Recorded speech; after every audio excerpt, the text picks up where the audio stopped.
আজকের নীতিগল্প খরগোশ ও ব্যাঙের দল।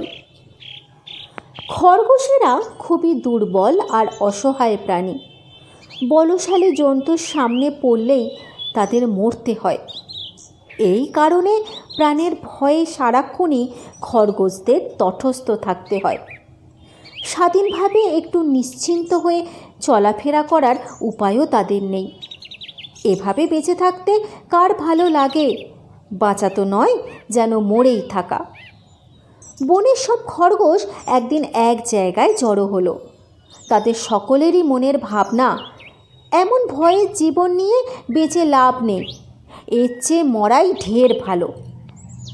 খরগোশদের দলের নেতা সকলকে ডেকে বলল, ভাই সব চলো, সামনেই একটা বড় ঝিল রয়েছে, সেখানে আমরা ঝাঁপিয়ে পড়ে ডুবে মরব। হিংস্র জন্তুর আঁচড় কামড়ের যন্ত্রণা পেয়ে মরার চাইতে এ অনেক আরাম আর শান্তির মরণ। খরগোশেরা দলপতির কথায় এক বাক্যে সায় দিল। তারপর দল বেঁধে সকলে সেই ঝিলের পাড়ে উপস্থিত হলো। সেই ঝিলের পাড় ঘেঁষে জটলা করছিল কতগুলো ব্যাঙ। খরগোশদের সাড়া পেয়ে তারা তো ভয়ে অস্থির হয়ে ঝিলের জলে লাফিয়ে পড়তে লাগলো। ব্যাঙেদের অবস্থা দেখে খরগোশদের দলপতি থমকে দাঁড়ালো। তারপর অন্য সঙ্গীদের ডেকে বলল, ভাই সব, তোমরা ব্যাঙগুলোর কাণ্ড দেখো।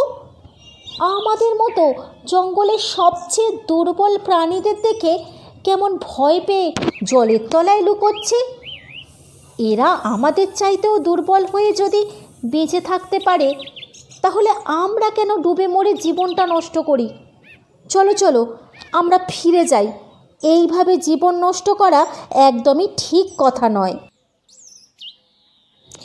এই গল্পটির নীতি কথা, নিজের অপেক্ষায় দুর্বল বা বিপদগ্রস্ত কাউকে দেখলে অসহায় আতঙ্কিত ব্যক্তিরাও মনে মনে সান্ত্বনা পায়।